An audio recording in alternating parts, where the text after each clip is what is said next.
Good afternoon, everybody, and welcome to session 8. I apologise for the slightly late delay. It's entirely my fault, it's my technical inabilities. We have the last session of the day, which is entitled Where the Buck Stops, Lawful Decision Making, Directors' Duties and Liabilities.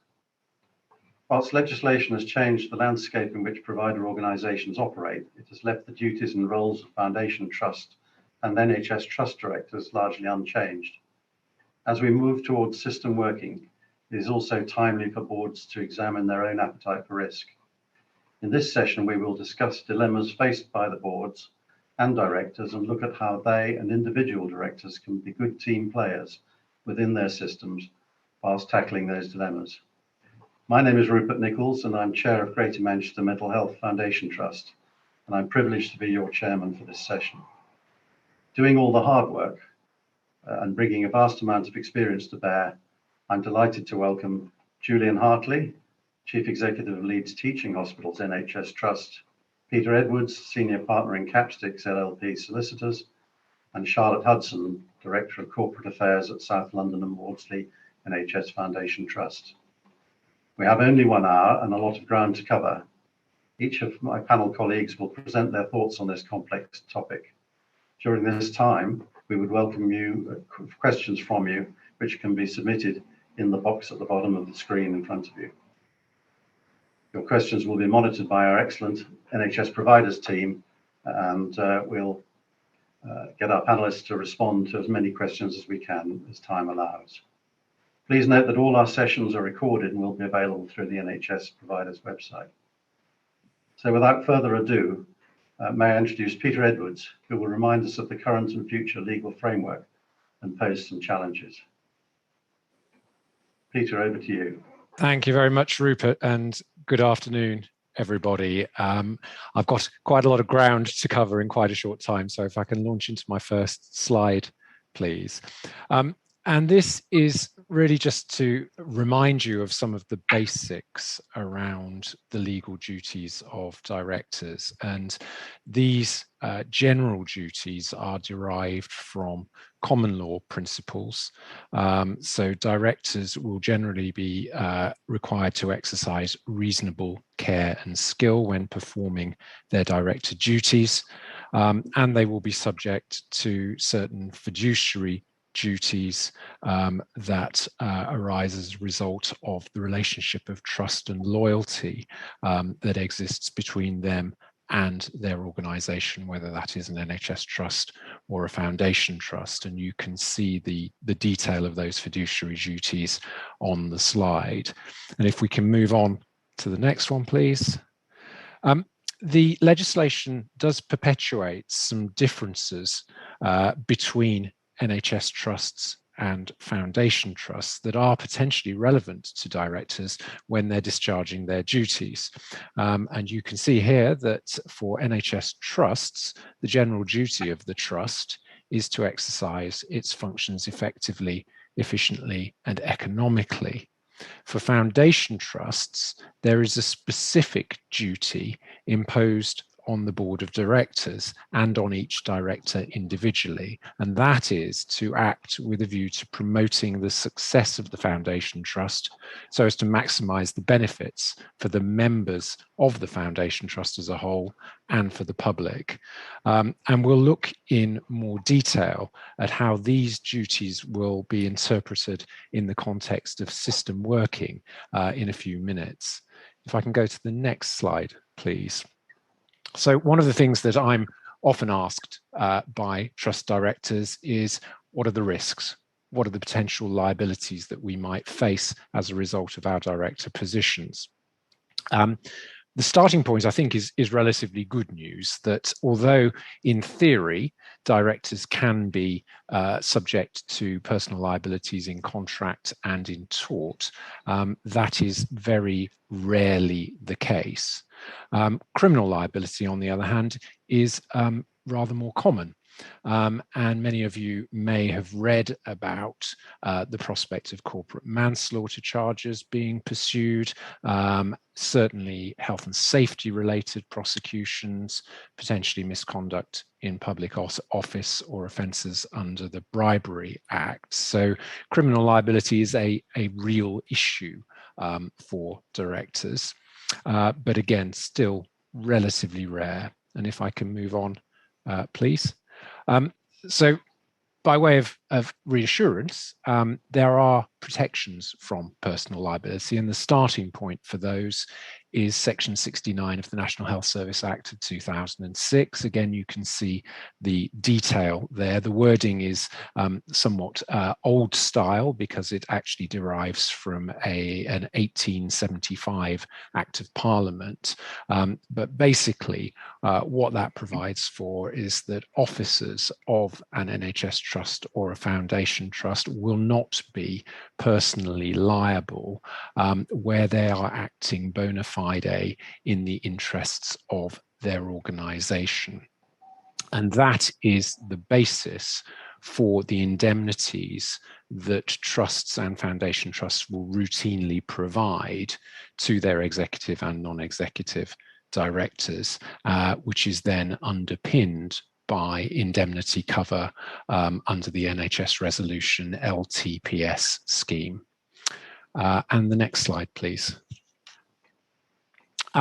Just wanted to mention briefly the fit and proper person requirements. These are not strictly a liability, but they do illustrate how directors' conduct can impact on their future opportunities to operate at director level.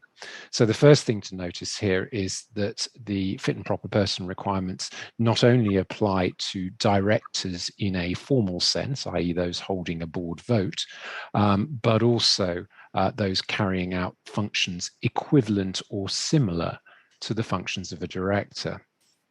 There are then good character requirements and also a requirement that a director has not been responsible for, privy to, contributed to, or facilitated serious misconduct or mismanagement.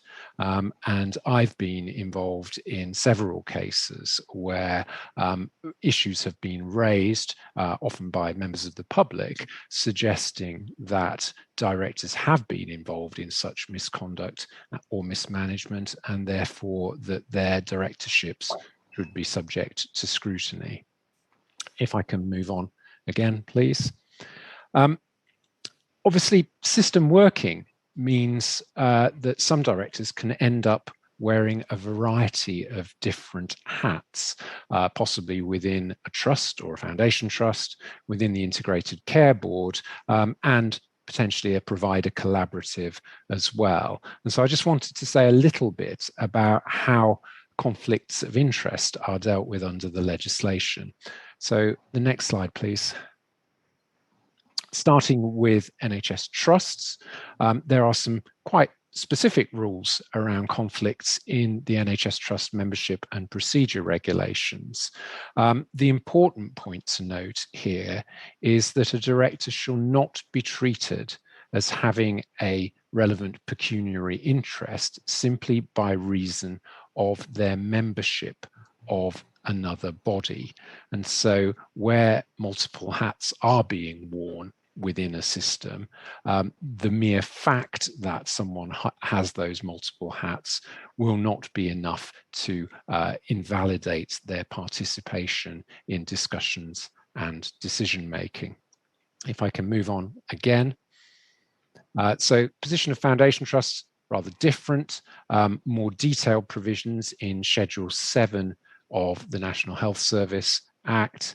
The important point to note here is that foundation trusts have more flexibility to authorize potential conflicts and thus to reconcile the different capacities in which directors may be operating within the system. And then my final slide, please.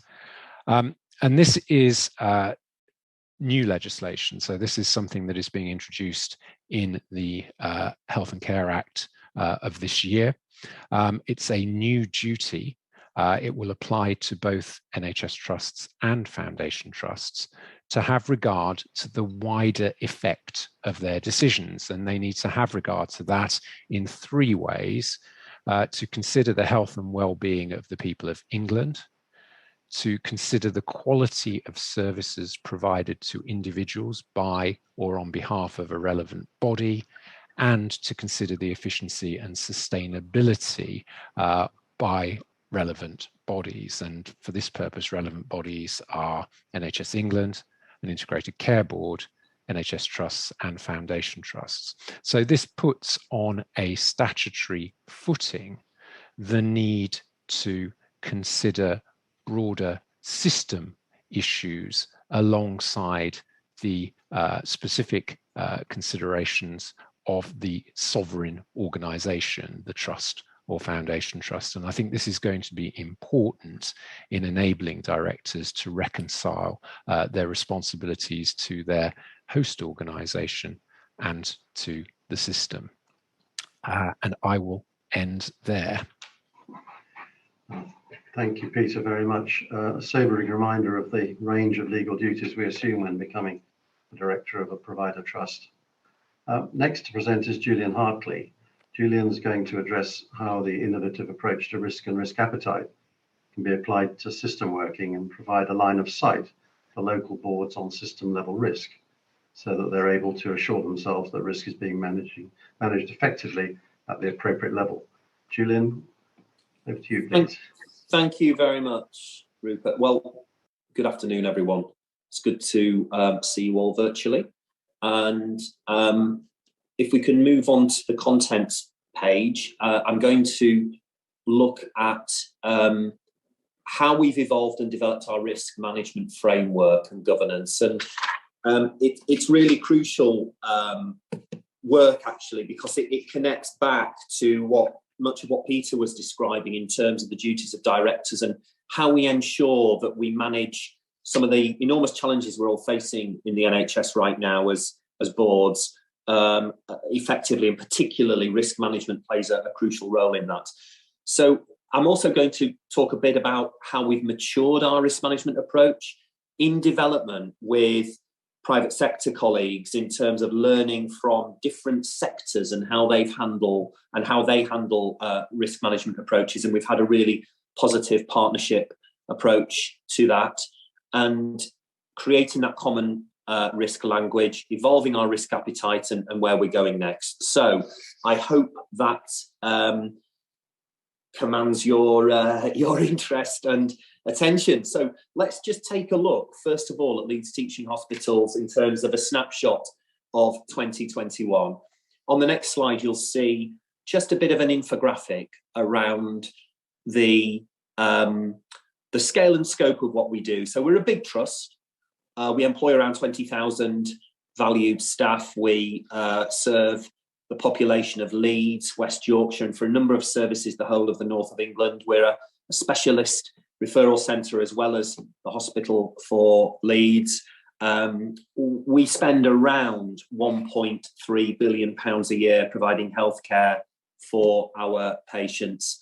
And of course, like everyone in the NHS, the last 2 years have been just astonishing in terms of the scale of the challenges we've dealt with the pandemic, what we've had to deliver very, very rapidly in terms of building the Nightingale Hospital in under 3 weeks, working through how we continue to provide things like the specialist services we do, like liver transplants, while continuing to deliver research and innovation, as well as deal with the enormous operational challenges that COVID has presented all of us with.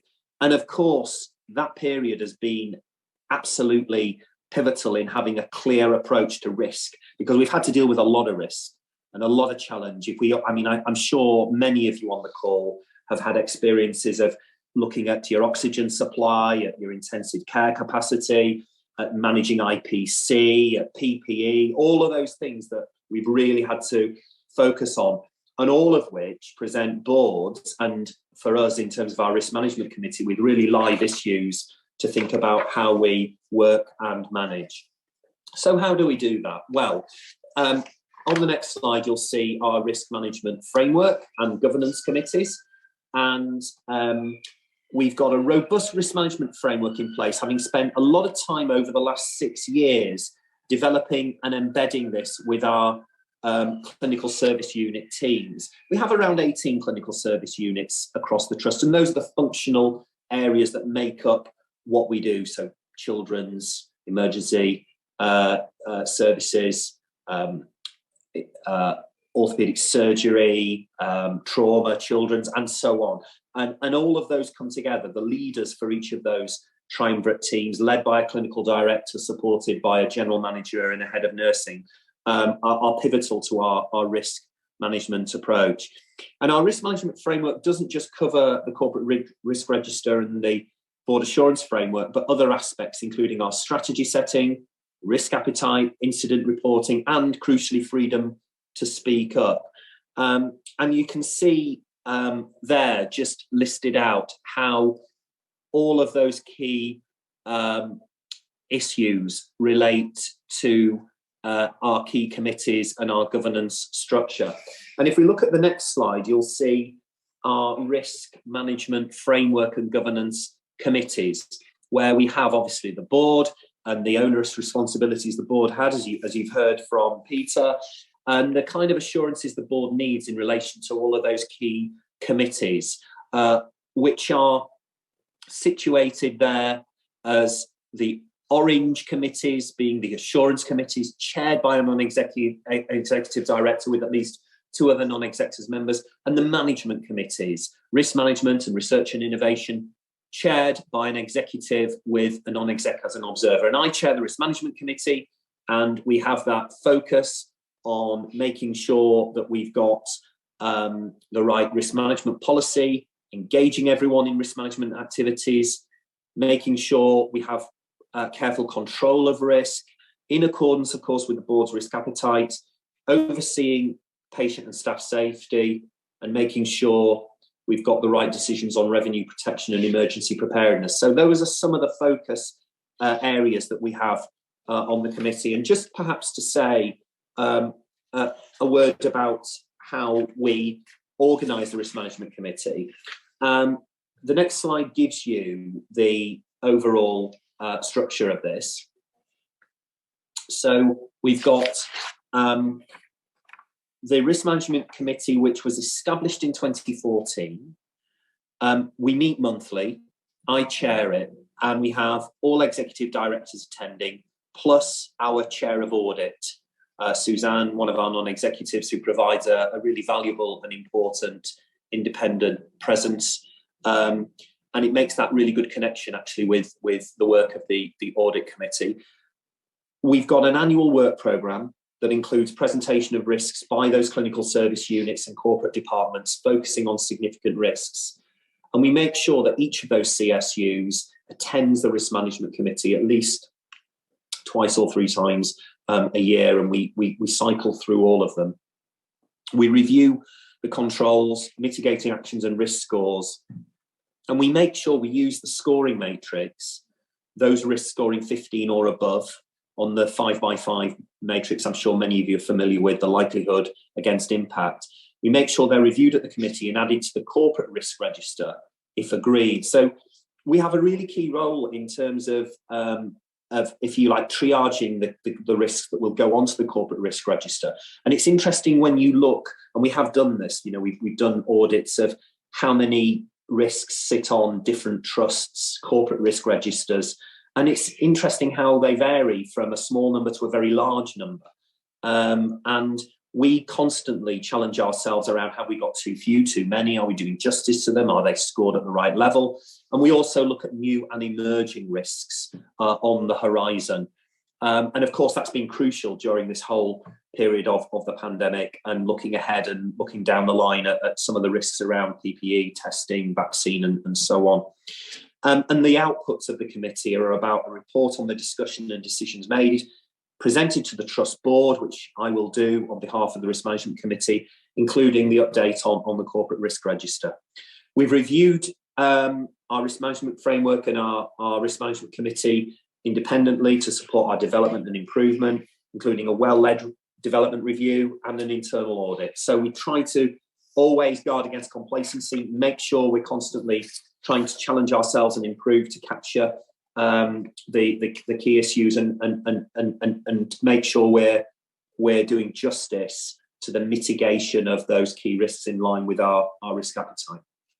So in terms of our development and in terms of our maturing of our risk management capabilities, on the next slide, we decided a couple of years ago that we wanted to further develop our approach. If we go to the next slide, please. Thank you. To look at how we could adopt best practice on risk. And we wanted to mature some elements of our risk management framework. And one of our non-executives introduced us to a great colleague, Rob Currow, Director of Enterprise Risk at Yorkshire Building Society. Rob worked with us along with Suzanne to make sure that we looked at how risk is handled across many different sectors, obviously financial services, but we also looked at wider governments as well. And we formed a task and finish group who undertook a risk management maturity assessment to identify the areas of our risk management framework that would add the greatest value. So we agreed that task and finish group would focus on agreeing a common risk language. So we talk about the same risk in the same way. Evolving our approach to risk appetite, so we're clear what level of tolerance we're prepared to take on particular risk areas, and to enhance our risk reporting, in particular for the board assurance framework. So that was a real opportunity to set about refreshing and improving and developing our approach to risk. So if we look first of all on the next slide at setting a common risk language, what we did was we looked at our risk exposures. So here are our board approved risk exposures to which we're exposed. They range from workforce risk through to operational, clinical, financial, through to external risk. And each risk has an executive owner and a baseline definition of how we define and describe that risk. And so we use these risk categories in how we structure, manage and mitigate and report on each of those risks. And those in turn are looked at on an annual basis within their risk category. We report through to the audit committee, and we ensure that through the organisation we're able to describe and understand what is it we mean by each of those risk exposures and what components sit under each of them. So looking at how we worked with that language, on the next slide we'll see how we evolved that. So rather than build a new approach from scratch, we based our approach around guidance compiled by UK government and HM Treasury, the Orange Book Risk Appetite Guidance Note, which actually is really helpful. We then used our task and finish group and common risk language to build a trust-specific risk appetite methodology to engage with our board. And the baselining of the risk taxonomy was important in terms of the engagement of execs and also colleagues across the organisation. We then looked at the new risk appetite methodology and used those areas that those reference points I've described. And then we pulled together for the board our approved approach to risk appetite and review that annually.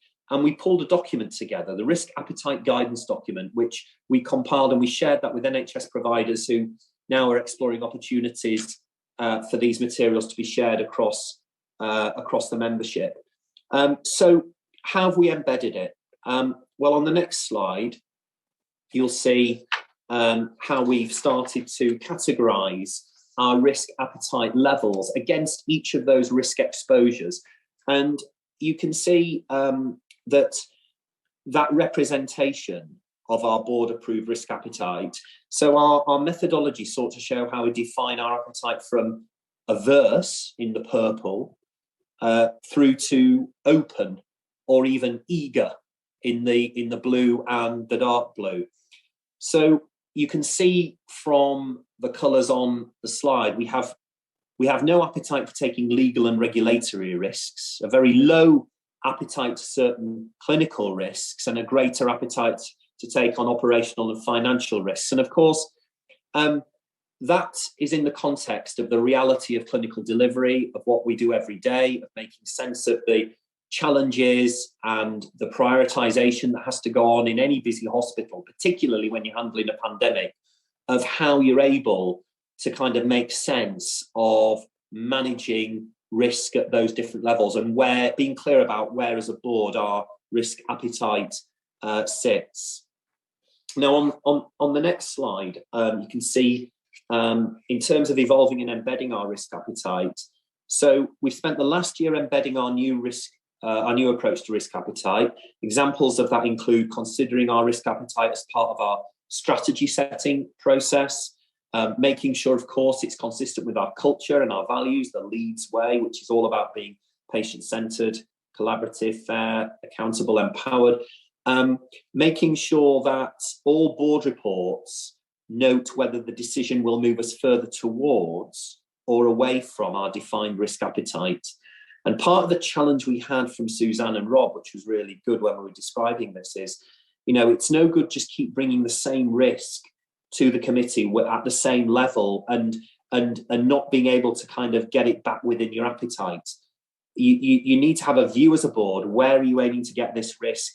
Is it outside of tolerance? If so, how are we going to get it back to where we are comfortable and can tolerate that risk being?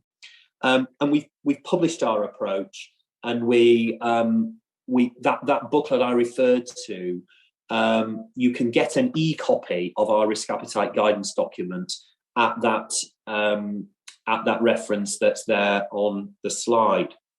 So, in terms of where we're going next, thinking about next steps and future developments, on the next slide.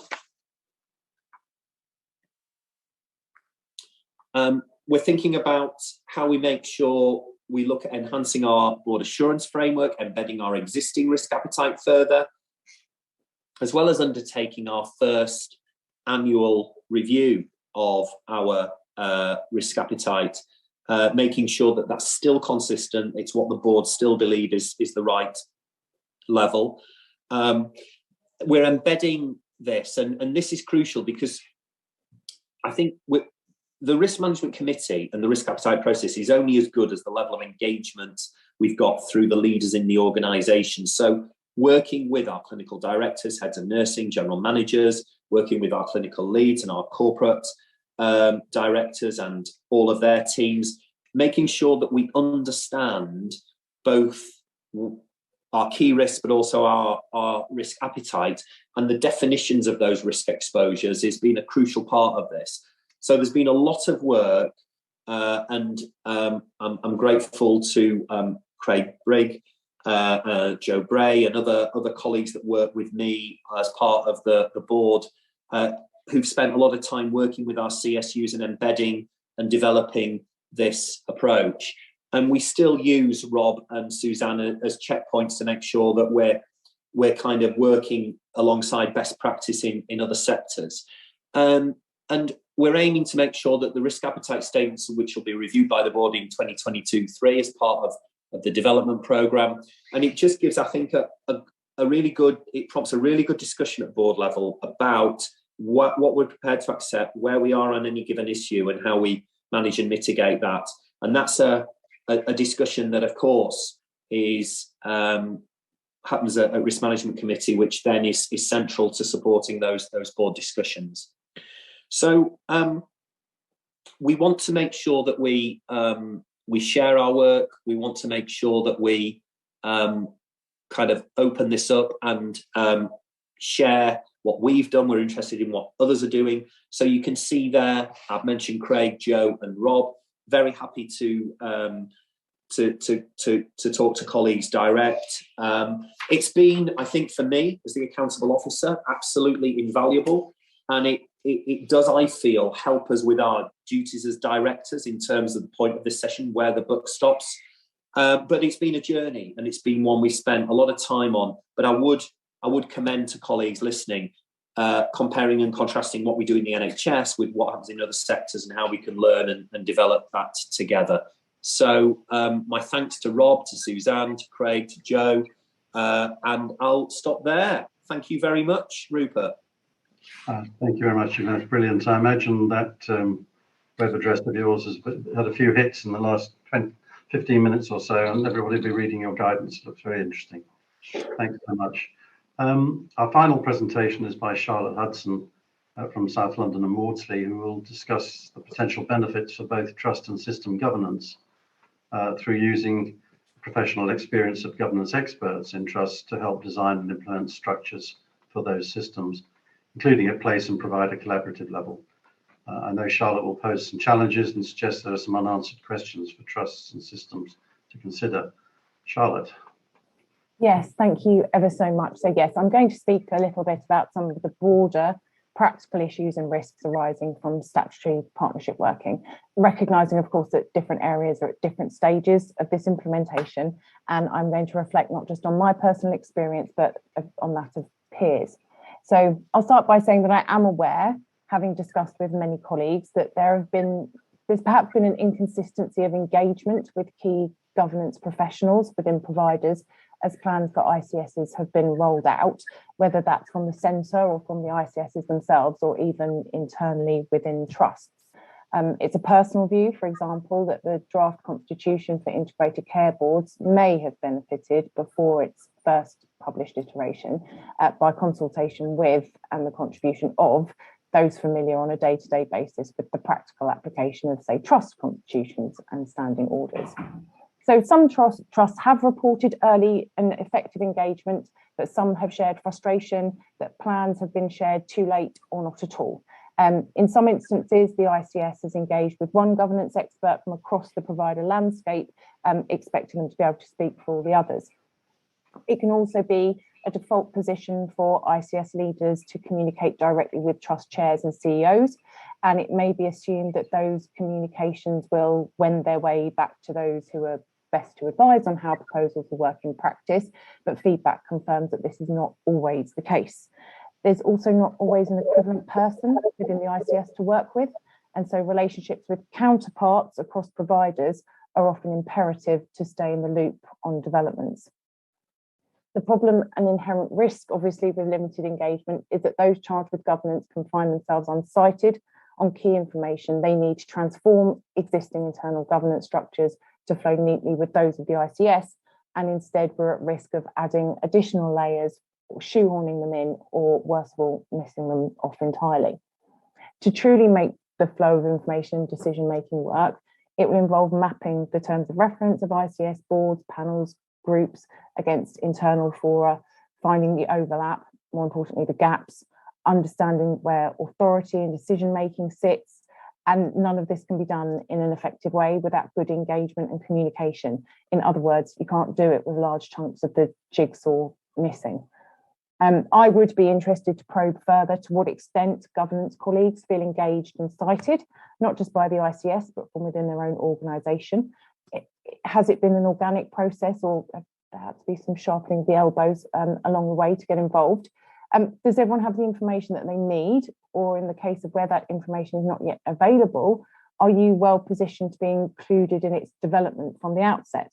Because ultimately, I think success may rely as much on relationships and as much as processes, both internally and externally. As I say, information decision-making flow will now have more layers, and existing governance structures will either need to absorb that without adding burden or transform. And there is a risk that partnership working becomes an add-on, say an additional agenda item, instead of being a golden thread through all of what we do. There will often be additional responsibility for only one, maybe two people from your provider, if indeed your provider is represented at ICS level, to act as a main conduit and yet everyone at board level needs to present the partnership working narrative consistently. But is your trust in a position where this process will fit neatly into the current information flows via your operational groups, your committees and the board? We can't really circulate on, say, the circulation of minutes, not only because the chore of reading them, but because they'll never carry the level of nuance and discussion required to get the full picture of which way the wind is blowing. There has to be a proactive discussion without danger of an individual on that ICB working in isolation to the rest of the executive and the unitary board. As with all of our responsibilities, partnership working does not belong solely to the CEO or any member of the board, but only in their specific thematic area. That would be disjointed and piecemeal, and it brings me back to the golden thread. And this is where I recognise that the company secretaries network in particular will be a vital forum over time to share practical examples of innovation and how processes have been adapted to absorb ICS requirements, especially around information flow. On a very practical level, whilst of course there will be a number of touch points between provider and partners already, risks arise from the potential volume of additional diary commitments that come with integrated care partnerships, boards, place-based meetings and other groups, not to mention the spaces needed to discuss and agree a provider's position on an issue ahead of ICS decision making, and not forgetting commitment to co-design and co-produce projects, programs, strategies with the users of our services at trust level. And of course, there'll need to be space to debrief afterwards. So some of these spaces may already be in place, but not necessarily in a formal sense. I'm now going to come to governors, for those of us who have them. Speaking on behalf of my own governors, many were worried that the legislation would make them redundant. The sovereignty of the trust is something over which they can be quite protective, especially when it comes to meeting a system control total or being limited on capital expenditure. Where it feels to them, or their perception is, that the powers which the trust can exercise and for which the governors are holding us to account for are being taken away, but they don't have the powers that be from the ICS in the room to hold to account, there may be tension. Trusts may have governor observers at committees and at board who are used to being in the room to hear about how decisions are made and perhaps even contribute to that discussion. And that's not recreated at ICS level necessarily, and certainly isn't a requirement. Governors are used to appointing, appraising and having a lot of time with NEDs, and now there'll be NED decision makers at arm's length who they don't have a right to hold to account. Governors will have to focus on their own trust performance and receive assurances from their own NEDs. But I know in my case, some governors have already asked not just to meet the ICS NEDs, but all the other members of the executive and know how often they're going to be at their meetings. So their expectations will have to be managed very carefully and hopefully supported by published governance guidance. So with their access to the ICS limited, it will become especially important to them that their chief executive on integrated care board will have taken their views into account. That's assuming that each of our chief executives will be on an integrated care board. ICS updates will obviously need to be woven into governor work plans as a golden thread, but just as importantly, spoken to with commitment by the unitary board to the partnership cause. As I say, governors can often be quite protective of their trust's interests and quick to dismiss other providers in the system if they feel they're standing in the way of their provider that, say, is caring for their loved ones. Here, I think board behaviour, as much as process, will be key to bringing governors on this journey. We've found in the past that joint meetings of Council of Governors across the patch, for example, have helped with that, but they're not always practical. So in conclusion, I'm aware that what I've said probably raises more questions than I've answered. There are still a lot of known unknowns and unknown unknowns. However, I do think at the root of it, relationships, engagement and communication are key, but I recognise that some do not currently have the access they need to either people or information. This legislation opens the doors for innovative system-led working, but in many instances that was already happening. And putting it on a statutory footing is just proof that this good work needed good governance. And as Peter clearly articulated, we cannot throw the governance baby out with the bathwater as we innovate. Thank you. Thank you very much indeed, Charlotte. That's given lots of food for thought. And in fact, what I think I might do is to ask Julian and Peter if they've got any reflections on the observations you've made, and in particular, Peter, in terms of ensuring directors' duties are met, given the various issues that Charlotte's raised. Peter, would you like to go first? Thank you, Rupert. Yes.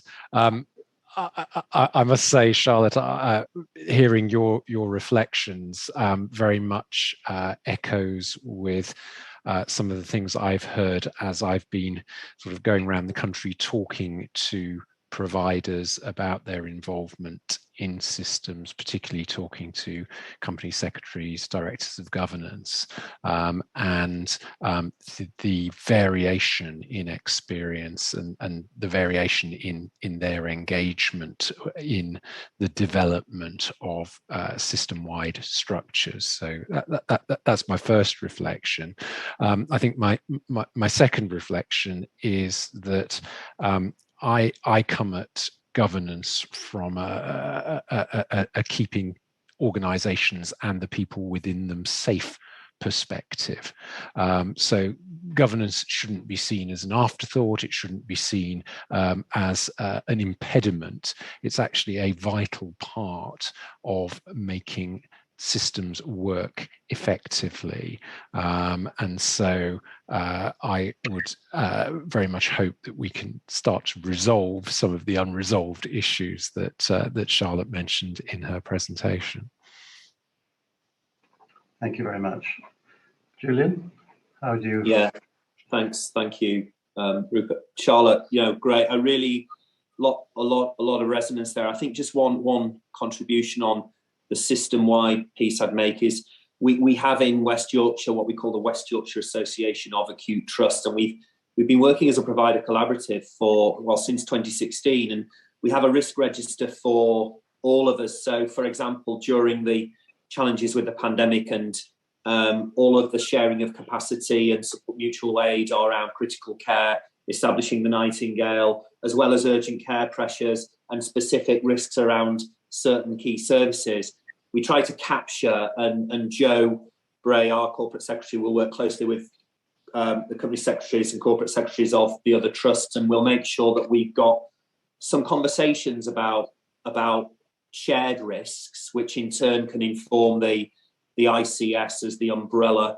organisation across West Yorkshire. And we found that a good way of getting into some of the system-wide issues, particularly given a lot of patients, for example, with cancer, will move between our different organisations, as it's important to know that the safety and quality of those services are consistent, that patients aren't waiting much longer in one hospital than another. So we use the risk management approach to kind of help support that and guide our work, both at a programme executive where we meet as chief execs every month, but also as a committee in common where we have our chairs with us as a committee in common between the 6 trusts to eyeball those key risks. So it's one attempt, I guess, an approach to try and manage some of that at a system level. Thank you, Rupert.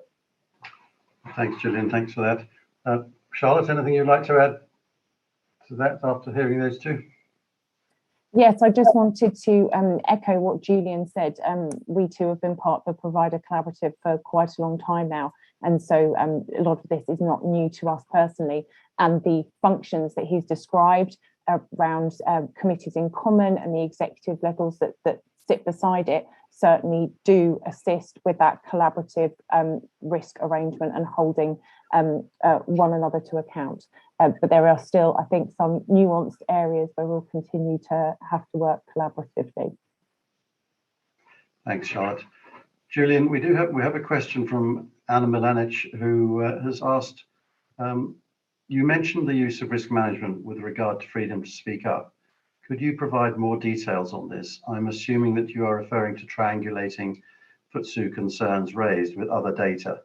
I'd be interested to get your thoughts on that and perhaps others as well. Yeah, absolutely right. So we have a very good freedom to speak up guardian, Joe Cohen, he joins me actually every Monday morning when we do our trust induction to make sure that every new colleague joining us understands what our culture is and what freedom to speak up means in the context of the Leeds way. And so when we're looking at risk, and particularly when we're looking at some of the intense challenges that we've been facing, it's very, very important that we're able to triangulate where we do get particular challenges or issues in any part of the organisation, that we're triangulating through our various committee structure that you saw, SIs, concerns, complaints, as well as freedom to speak up. So taking that kind of overview and then being able to proactively manage some of those risks and issues is a key part of how we keep the risk management process alive and kind of in good health, because obviously it's only as good as the sort of data that you use, and we use other methods of triangulation, particularly our staff survey through our 7 people priorities. We're tracking the experience of our staff, and we look very hard particularly at the levels of engagement, about views on staff's view of whether they be happy, recommend it as a place to work, a place to receive care. And I think this is all about, as well as obviously the formal report that Joe brings to the board, all about making sure that there's that openness and that sense of a climate where people feel able to report in concerns and issues in confidence, in terms of feeling that they'll be supported and that they'll be taken seriously and that there'll be the right kind of approach. So it does feed into risk management, and it does so in a number of ways. And certainly Joe has helped us develop that in terms of his role as freedom to speak up guardian. Thank you. Thanks, Julian. I'm going to exercise the chair's right to ask a couple of questions, if that's all right. I'm particularly interested in how you've considered and dealt with the risks associated with acting as a commissioner in, for example, a provider collaborative, if you're the lead, and how that is reflected in your consideration through your risk appetite, bearing in mind that the nature of the role is very different from one which we've been traditionally used to. Julian, have you got some thoughts on that? I know. Yeah. Sorry, am I speaking over? Yeah, you're right. Okay. Okay. Yeah. So if I give you a specific example of that, we as a provider collaborative identified that we needed to look at how we manage some of the reconfiguration of clinical services. We looked at vascular surgery, where we knew we needed to consolidate to 2 arterial centres rather than 3. The commissioners, as in NHS England, asked, and this is before the creation of the ICSs, asked the West Yorkshire Association of Acute Trusts to kind of take on that work. So we did a big piece of work, big options appraisal, engaging key professionals in all the key organisations as well as the public, went through a process, got to a recommendation, agreed the recommendation as a group of acute trusts, which I have to say is unique in my experience in terms of doing that without the sort of judgment of or intervention of commissioners. And it was the sort of statesmanlike and view of the greater good on the part of our trusts that led us to be able to recommend which sites would move to the 2 arterial centres. And we then effectively parcelled that process up and gave it to the commissioners, who still had to take, we weren't empowered as a group of providers to act as the legal commissioner. That had to be a process undertaken by NHS England at the time. And so they went through that, but effectively we've done the work for them. And they were, the solution came from the providers who were involved in and close to the delivery of the service. And we created a West Yorkshire-wide vascular service, which is now in full swing. So I think this is possible. It is doable if you've got the right relationships, but it is all about the key relationships. And it's also about understanding which are the services most at risk in your conurbation, in your area, where you can work collectively, whether that's on workforce, clinical issues, estate, to find the solutions that can work for everyone, and then commissioners play their part in supporting that. Thanks, Julian. Peter, if I could sort of pass it over to you and say, in the context, though, this, as of the 1st of July, Trust A will be commissioning those services from other providers, Trust B and others. And how does that tie in with Schedule 7 obligations that you referred to earlier? So, I mean, whether that will be happening widely on the 1st of July, I think remains to be seen. I suspect there's more a case for evolution rather than revolution in that respect. And obviously, some of the interim guidance from NHS England has suggested that there shouldn't be full-scale delegation of commissioning functions this year because of the absence of statutory guidance at the point that integrated care boards are established. So, as I say, I think it's going to be a slightly more gradual process.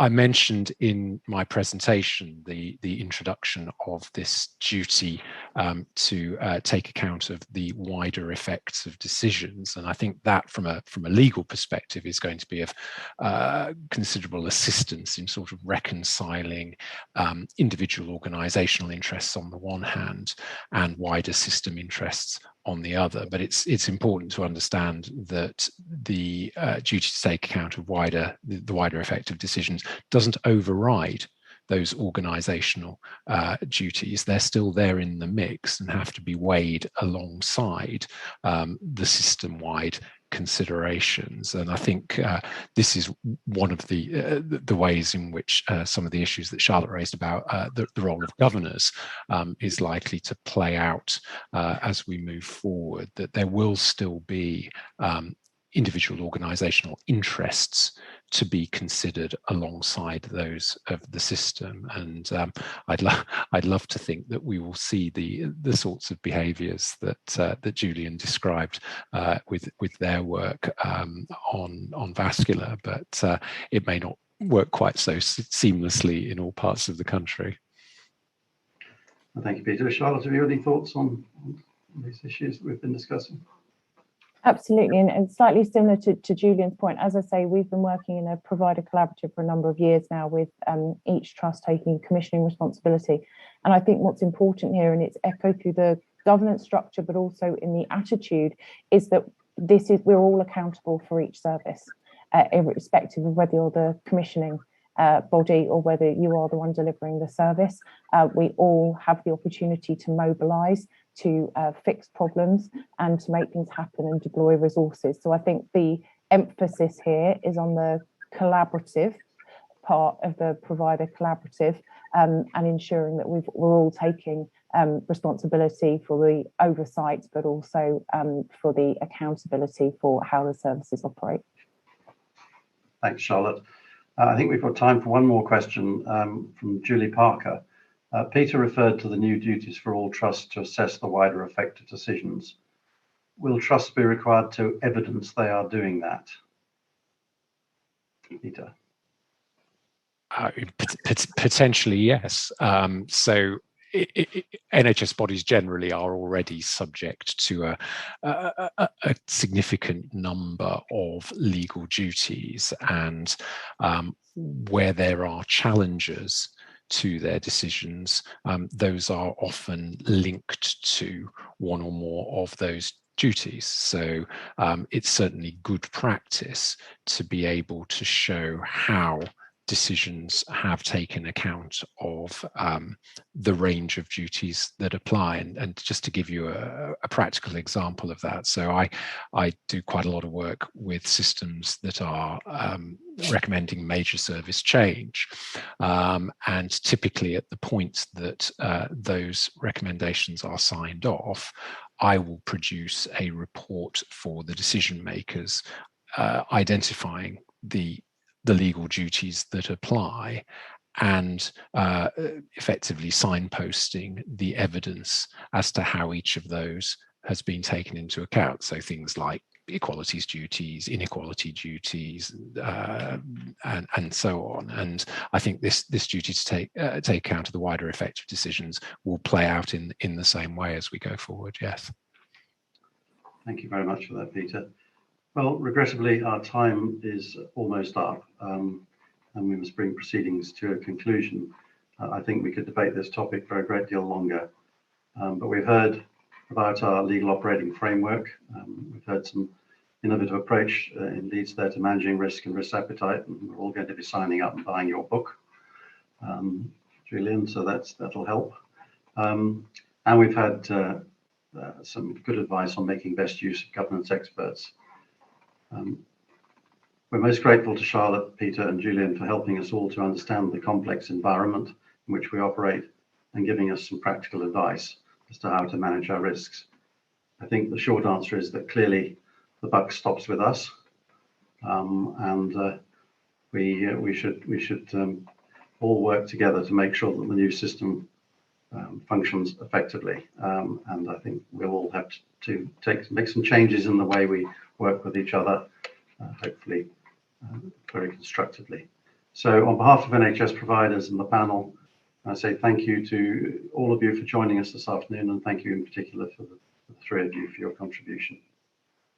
Thank you very much.